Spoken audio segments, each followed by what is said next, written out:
So, are we in draft? We are in draft. GAM is on Why blue is Wukong open?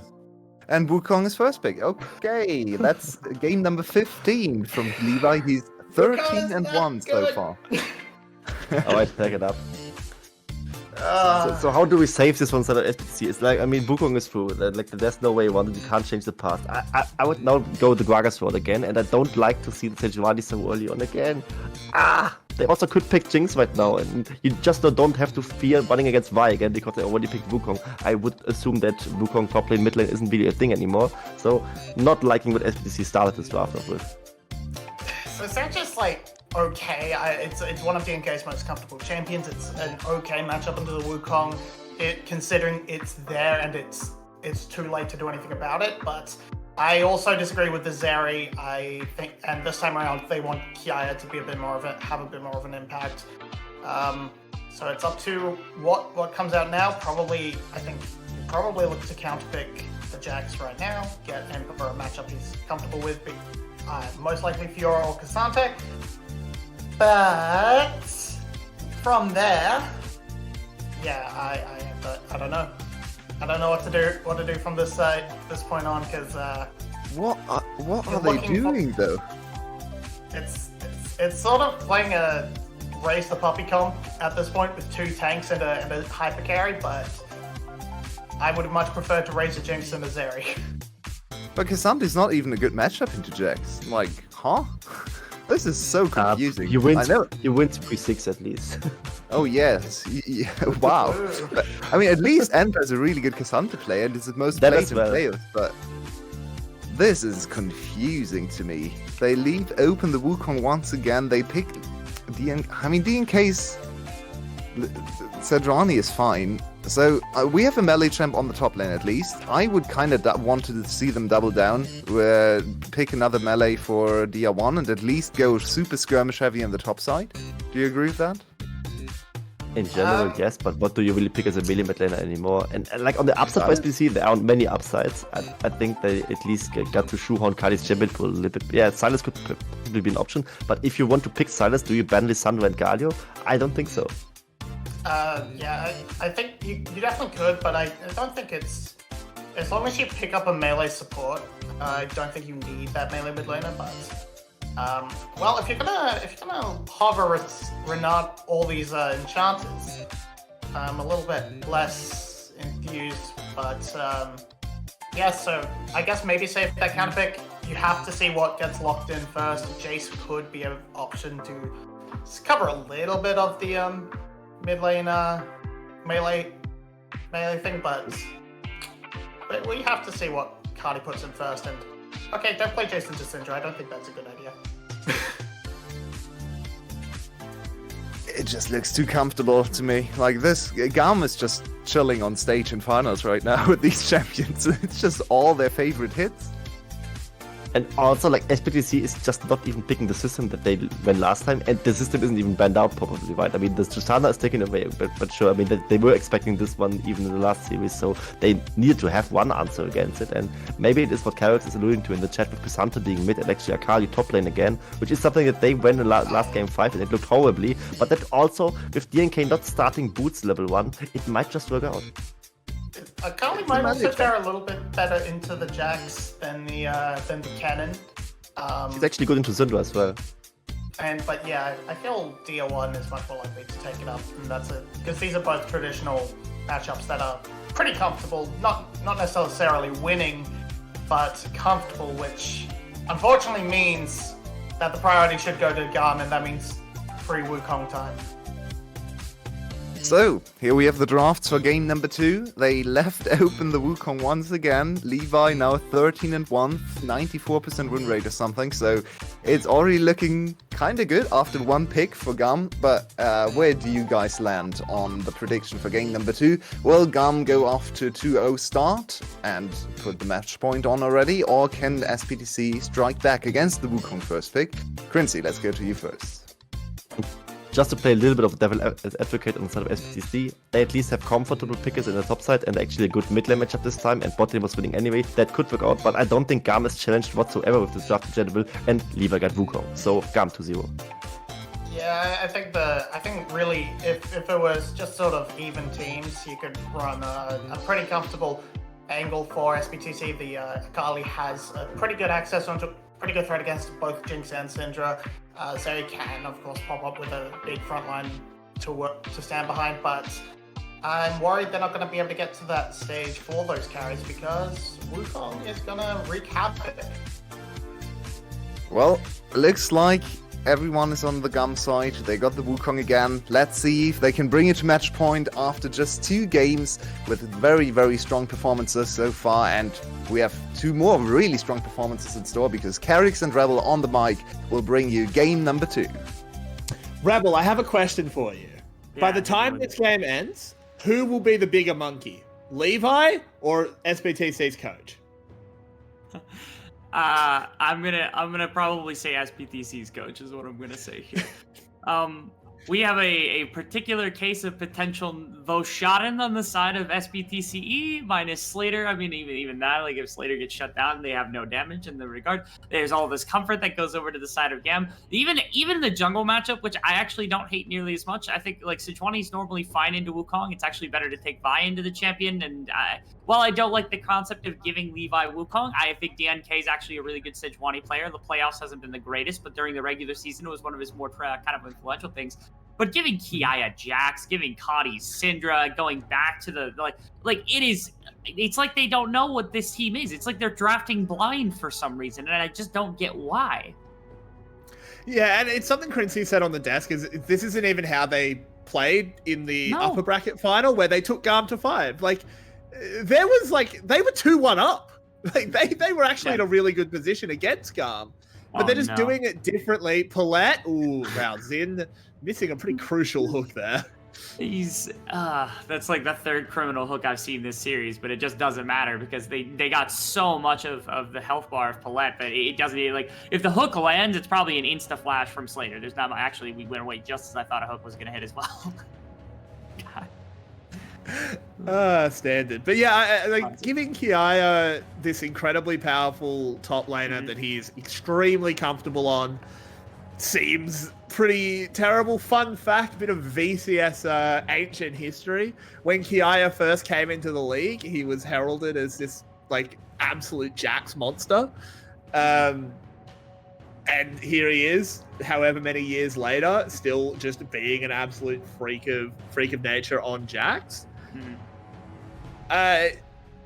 You've got to wonder what SBTC are thinking. Like I said, maybe it's a bit of calm. It's just surprising that they're not willing to try something early in this draft. It's one thing if it's if this is game 3 and they're already down 2 and they're trying to maintain a very kind of calm and postured position in the series and say, hey, let's take a standard game, let's see what's going on. But in a 5-game series, you typically want to throw the crazy stuff early. You don't want to bank on it game 3 because then you're coin flipping in a 3rd game instead of actually utilizing the best of your ability. Now that's to say, if you do something crazy in game number 3 and then it doesn't work, then and it works, then it's okay, the rest of the series gets thrown into disarray. But that's usually what game number 2 is for, right? Because if you remember, probably the best example of this is game 2 SKT versus I think it was. Man, who the heck was it? It was a team that ended up pulling out Zyra and Misfortune, or it was the Misfortune counter to the Zyra. That happened in game 2 of the World Final, or of the semifinals. It was Rox, that's what it was. Rox pulled that out in game 2. Why did they do that? Because they didn't know if it was going to be perfect, right? So then they pull it out in game 2 because they're okay, even if we lose with it, it's still going to be fine. And then it was meta defining the rest of the tournament, the rest of the series, right? They didn't do anything special. Unless the Akali just ends up being an absolute beast of a champion. But no one is playing this champion, and it's not particularly strong right now. So it's confusing why SBTC has this much prio on this one champion, which is the only real unique thing that they added into the mix. Yeah, it does just seem a little bit too standard for my taste. I completely agree with you. And Dia 1 as well is getting bullied early up against a Syndra. Of course, oh, hang on. That's actually a very good combo. He can't follow up on it, unfortunately, so he does miss out on a fair bit of damage. But Syndra is not really a lane bully anymore. Obviously, if you're someone that maybe hasn't seen Syndra in quite some time, you might be saying, of course, he's getting bullied. It's Syndra. Syndra's not a lane bully anymore. She actually scales incredibly well after that mini rework. On the top side, Kiaya running down Enpa. He's got to get the hell out of there. And now the wave is in a shocking position. Yeah, things to note about this, again, this exact matchup was played during their last best of 5, and Kiaya absolutely crushed Enper. I think it was like 6 kills or something on Kiaya, and Enper went 0-4 or something along those lines. It was very, very bad for Enper inside of that one. So the matchup didn't go great for Enper to start with. The rest of the map's going okay. The fact that DO1 is actually staying relatively kind of similar to farm alongside Kadi, even through all this other stuff, means that eventually, like, when they both get out the laning phase, you're going to be pretty strong. You even see the experience difference that DO1's actually not doing too bad right now. The jungle matchup's going much better. Again, the Sejuani's feeling a lot more safe than what the Vi did in the previous game, where the Vi was just kind of getting bullied out from the Wukong. So as things stand right now, there's the biggest kind of potential worry I have in the game is actually the Jax for the side of SBTCE. Oh. Dia just dancing away. Zin did roam up. Levi was there as well. Lucky that Dia1 didn't try and pull the trigger on anything there. Did read the play quite well. Actually did a pretty solid job getting away. It was a little strange because Kadi dumped the ultimate really, really quickly in that one. Assumably, the idea was to try to find the stun, but then you're pushing him further away from your support, and I think that came into effect really quickly in that little duel right there. So it does end up just being the Syndra ultimate. Not that it's that big of a deal. Again, you're not usually killing you're not going to solo kill the Akali most of the time anyways. The Syndra, as you said, she's less of a lane bully than she was before. It did give you some mid-prio, but they're just here to respond, and now you don't have Syndra ultimate for this. So this is what I was concerned about, is if SBTCE wants to take a fight, I mean, they've got one tool that they's not matched from the side of GAM at the moment. Yeah, they don't end up pulling the trigger on anything, though, and that may punish them, because you see where this wave is. Slater has to step up fairly fast, so DNK has to hang around just to stop any potential Levi plays. They should be able to push this into the tower, get a good reset timing. Slater has a cull that is representing to me that they don't want to fight at all around the bot side. Style, of course, is mapped. It's just a question of who, if anyone, is going to make a play for an early dragon.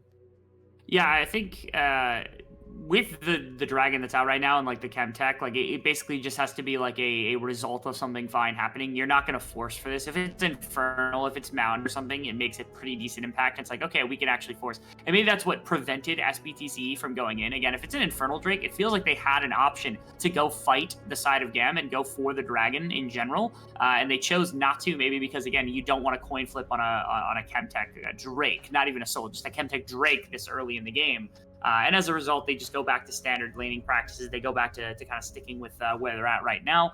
Nothing crazy is going on, nothing out of the ordinary. Again, it's a very kind of passive and calm way to play out the game, very similar to what we saw in game number 1 early from the side of SBTCE. The big difference is there hasn't been this big play from Levi that has kind of torn them up to begin the game. There's no massive advantage for GAM to play on. Yeah, it's very true. There's obviously the huge difference of no jungle solo kills leading to like a 30 CS gap, which really helps. Ooh, Dia1 could be in trouble. The Unleashed power is in. Zin moves forward. Oh, Dia! He's just killed himself. That is not the first time that I've seen specifically the Akali try to use this same combo of trying to use your second portion of the ultimate to assassinate and escape at the same time and messing up the angle as a result. Coming in.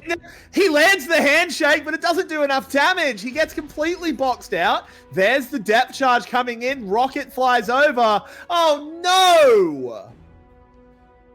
Paulette just flash E'd, attempting to try to get the E the extra distance by flashing afterwards without a response coming through from Kadi, not realizing that the E just travels and doesn't follow your character model. So he pressed E, then flash it. You'll see it in the replay. It's not the greatest thing in the world, but again, it's a really, really strange play. And this is what I was talking about, where it's like, okay, first R comes through, E comes through. Yeah, look at that. Oh, it did hit. It just didn't do any damage. Okay. All right, sick. It was one auto short of actually finding elimination. I see, normally when I've seen that, it actually just misses outright. And I was worried about that because, again, any Akali players I've seen recently have kind of, that's a combo that I've seen not work 100 times. That just wasn't enough damage, which is crazy to think that that was not execute range. So I don't even blame DO1 for that one specifically. Paulette I can blame, but I don't blame DO1 for that. I would have also thought that would have executed Kadi pretty easily. Unfortunately, it was just short, and Zin was there to put the ignite down. Now, there is an interesting question here, Rebel. Both of those kills go to a Nautilus. As a result of the play, SBTC secure themselves the first dragon. Yeah, it's only a chem tech, which is not very valuable as a single dragon. It's almost worth it.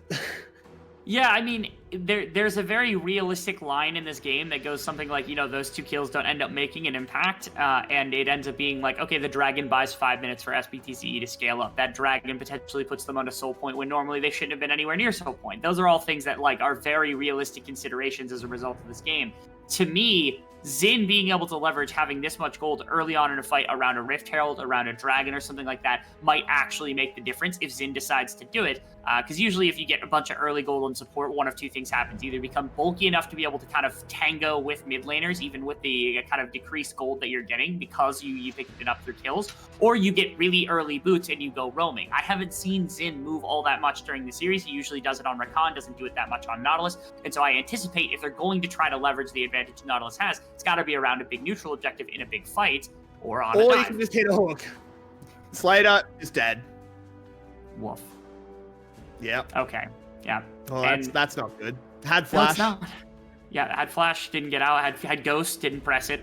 Just nothing to be said there. Paulette didn't pop the ultimate early, instead waited on a response for the ultimate. You're gonna crack 2 plates. It is unfortunate the third one's not gonna go down. That's the one little knock here, is that it would have been really, really nice to grab the third one here. But the split goal between Levi and Style, the kill going down on a Style, I mean that is trash for the side of SBTCE. Is now it's not the Nautilus getting 2 kills that makes this play work, right? But it does feel a little bit better that they're able to capitalize really heavily on some bot side pressure.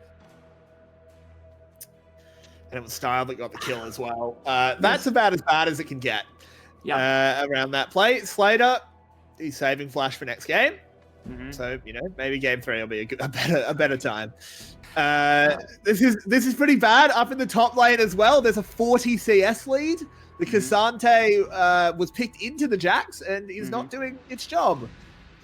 This is not great for SBTC. Let's just put it as kindly as we can.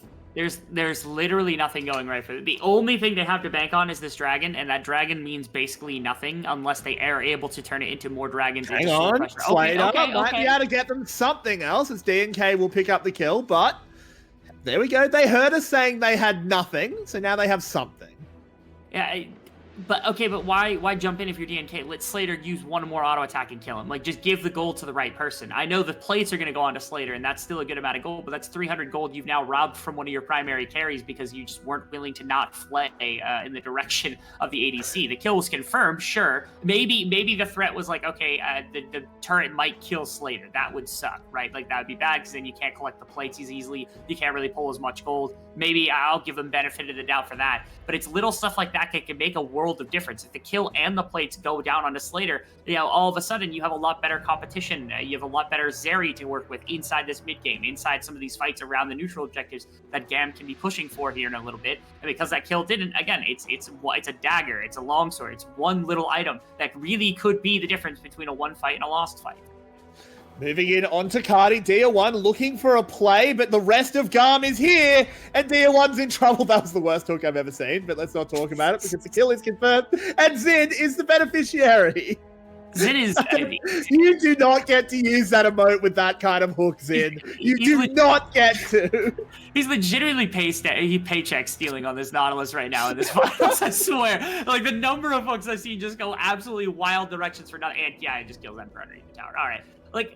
It's really early to call this game chalked completely, but now Akali has done no damage in multiple fights with nothing. I mean, that was a full combo again, and it didn't even crack 66% of the health bar of the target. I don't know what they can do here. Jax has now objectively won the side lane. He's up 50 farm and is solo killed the opposition. You've got Syndra in a perfectly fine place when you've got the splinters up. This champion's going to be unbearable to deal with, and even your assassins are doing. Look at this. Where's your damage, Deal 1? Where's it coming from? He missed the second. Not even a third. Oh my God. Even so, I don't know that kills either. Although afterwards, okay, now I'm starting to think, okay, maybe Kadi ends up falling as a result of it, but it's. Oh no. How does this actually happen? I think he just kills him. He just walks at her tower. He just walks at him. Okay. Oh my God. And so much. I mean, I don't know. This This is something. not SBTC. Like, I don't know who this team is that's playing against them right now, but this does not look They like the team took that GAM to 5 2 days ago. 2 days ago. In fairness, the same thing happened with my Saigon Buffalo last year, because Saigon Buffalo beat them in the first round of playoffs, and then they came out and got 3-0'd in the finals with no it wasn't even close. Like, I don't know what it is. GAM gets the immortal buff walking into any given finals, apparently, especially if they've gotten way too close to the series. I don't know if it's intelligence coming out of Honkai. I don't know if the players just did a lot better. I don't know if it's SBTC throwing. I can't tell if it's draft problems. I can't tell if it's a skill issue. It seems like all of it's compounding into one thing that SBTC's got exactly one benefit to them. It's dragon stacking. In the gold, there's 3 kills on your Nautilus. Like, let's not forget the gold isn't perfect in terms of association for GAM. Like, it's not all in Jinx. It's not all in Cinder. It's not all in Wukong or Jax. It's nothing like that. But they are handily winning this game no matter the circumstance. Herald summoned up in the mid lane. GAM wanting to get more space onto the map if they can. They should be able to take down this tower fairly easily if Style wants to step up and use rockets on it. Yep, they will. Easy stuff. They'll even go for an engage. Hook is landed in onto DNK. Big ult out of Paulette, though. This actually could turn something around if Tier 1 can find something, but he can't. Slater flashes forward, but doesn't get anything done. And now it's Jax. It's bonking time. He takes down the Zeri. Emperor in the backside, going all out. Can he find a kill? No, he can't. Go to game 3. Cut the tape. Okay. On one hand, it is frustrating to see a team that had GAM on the ropes and very close to winning, 2 days ago, have this much of a backslide to just basically be losing this hard. On the other hand, if this means that GAM is in perfect form walking into MSI, this is the first time we're seeing them go to MSI in years. And if this is the form they're bringing, I'm happy about it. I'm really happy about it. Like, this is something that GAM deserves as a squad. It's been too long since we've seen them. I know they went to Worlds, but in terms of MSI, they haven't been there for such a long time that I am really, really excited to see them rejoin, especially if they're playing this well. Maybe this isn't a result of that. Again, it feels like SBTC is a little bit to blame for their own problems. But GAM, if they're playing on point the way they are right now, if they're able to take advantage of a team like SBTCE that quickly and make this kind of adaptation, I'm excited to see what they look like at this international event. Because again, it's been so long since we've seen them there. I want to see them make some noise. It is really interesting because, of course, a year ago, GAM won the split but didn't go to MSI due to the Southeast Asian Games. But SGB, the team that came second, did go to MSI. They got out of their group. They actually had some really good showings.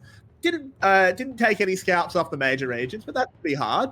Defended against all of the minor regions. Didn't really even play them overly close. LJL put up a decent fight. But now we finally get to send our best team. Yeah. If they win. No, they haven't won yet. They're very far ahead in this game, but they do have to get a third. They do. And for players that haven't been there before, like Kadi never went, because Kadi won during the year that like Team Flash would have won, and that was a year that they lost because of COVID. So like Kadi would have been introduced as this player on Flash that then joined the super team, and we never really got that narrative. We never got to see that come to fruition. In the same way that like Style wasn't on the team when GAM was in their level of dominance. Style was kind of nobody at that point, somebody that we thought wasn't going to be a great addition. A lot of these players make their name on the world stage, but never went to MSI to kind of show off in the first split of GAM's dominance that this team has had for like the last 4 splits, 5 splits, 6 splits. Like, this team has been the best team in the VCS for such a long time. And the only kind of proof of that is their multiple records and also their one Worlds berth that they were able to finally attend after so long. And so, again, the more time we get to see GAM at international events, the more we actually get a chance to show just how ridiculously good that this team has been. And honestly, I know all of us were voting for SBTC to come out and like give them a challenge and do really well. It would be disingenuous to see any other team end up at MSI because of just how long that we have not seen GAM at MSI. It seems almost fair to them to get like a free berth or 2 free berths to this event just so that they can make up for lost time. By that logic, we should also be sending Flash, and I don't want to do that anymore. Yes. So I want to do okay. We do have GAM putting together a big push down here in the bottom side. There's nothing SBTC can do. They have potentially bought themselves 10 minutes due to the Drakes. Maybe. I don't think GAM needs to play to Soul. No. They're just losing their base. There's 4 members in your base, and you have an Akali split pushing. You're just getting walked at. There's no Baron here. There's no Rift Herald here. They're just losing their base. Lands onto Slater, followed up by the depth charge. Palette's ult will buy a little bit of time, but it does not matter. He can't get bailed out. Slater goes down. DNK will follow him. Enpa and Dia are on the sides, but the inhib has already fallen. GAM don't need to end the game right here. They can just take that, retreat themselves to a reset, to a dragon, to a baron. They just walked at them. Like, there was no creativity. There was no crazy, like, map management. There was nothing. They just crashed 2 waves at once and took the entire mid lane. They're going to flee from the mid lane take, and they're going to grab Baron. Like, SBTC's not even playing the game right now, Carrick. Like, I don't get it. Yeah, I think SBTC, this is an issue that they've always had for this team, is their mental. Their mental's pretty weak, and that sounds really harsh, but it's been something that has plagued this organization for quite a long time. They got absolutely clobbered in game 1, and instead of being able to reset and say, hey, you know what, we gave GAM a really good draft, we were limit testing, let's fix the draft and go into game 2 heads held high, they just gave them the same draft, Rebel! And then they got tilted and played badly. Yeah, they got tilted and played badly. And DNK gets a better matchup, but again, I still am so curious why the Akali is such high prevalence. I don't know why they're picking into Jax with Cassante when that matchup has not only been exploited worldwide as being a bad matchup, this was exploited by Kiaya against Emperor as being a bad matchup. Like, this has already happened to you. You knew that this was going to happen. What? It's like they haven't learned anything. This feels like it's the first series, and then the best of 5 was the second series, where it's like, oh yeah, now they've got the adaptions, now they learned their lesson, now they're fixing all the things that went wrong. It's just out of order. I don't get it. Yeah, it doesn't make a huge amount of sense. We now can see that the scaling is coming in on so many of GAM's champions. Xin, Hex flashing over the wall, Levi coming in, DNK the target. He is very tanky. They might struggle to take him down. I mean, I say that, but they are doing a pretty good job cutting through him, particularly with the Jinx damage coming in. Levi will get the kill. And Rebel, it's a 10,000 gold lead at 22 minutes. What else can you say? We're calling it at this point. I'm willing to call it. There's not even a potential Hextech or Hextech Soul to come out from SBTC if they had third Dragon. If they had third Dragon and they were still waiting to take that one and they had any kind of pressure on the map at all, I still would not say that this game was winnable for the side of SBTC, but they don't even have that. Like, they lost the third Dragon, so they're not even within striking distance of that Soul point. Can we get them to throw something at the wall, please? Like, can we not have it? Just ban every champion. Can we start picking champions away? Can we start picking Gremlin champion? I don't care. Just do something and not give GAM exactly the same composition that they've hit you in the head with. It is extremely disappointing if we have three games of Levi Wukong in a row. Exactly, 3 extremely standard games. Like, if SBTC loses 3-0, okay, they were actually the underdogs coming into this series. Like, yes. GAM is a very, very good team. There's some pride, like, there's not pride in getting 3-0'd by them, but, like, there's not a huge amount of shame either, I suppose. But if you just play, like, the same draft pretty much 3 times and let GAM play the same draft 3 times, what the hell are you doing? Did you not practice anything? Pick something weird. Play Clan. Play Riven? Like, let Emperor just go off on Riven. I don't care. Emperor is a really good Riven player. Yes, Dia1 actually surfing away from everything because that was some of the worst timing on skill shots I've ever seen. But it just doesn't matter because the rest of the team have donated themselves to GAM. This is what we call a professional FF, as they have just donated themselves to GAM because they want to go to Game 3. And I don't blame them. If I am Yowei on the desk, like, all we are doing for game number 3 is picking champions we want to see, because this feels really doomed from the side of SBTCE if they change absolutely nothing. So let's just get an entire desk segment on what champions you want to see. How about a Kale? Like, let's get a Kale in here. I don't care who plays it. Like, just get Kale in here. Like, I don't even have a Slay to Kale. Let's go. Yeah, play a Kale. Yeah, Slay to Kale. Let's go. But this is going to be game 2, wrapping up GAM with an absolutely dominant performance. 13k gold lead. SE basically shut out. They got 1 kill this game. They are going to pad their stats as well. You love to see it as the Nexus goes lower and lower. They do just need to wrap this one up. And they do. GAM are now 2-0. They are 1 game away, 1 Nexus away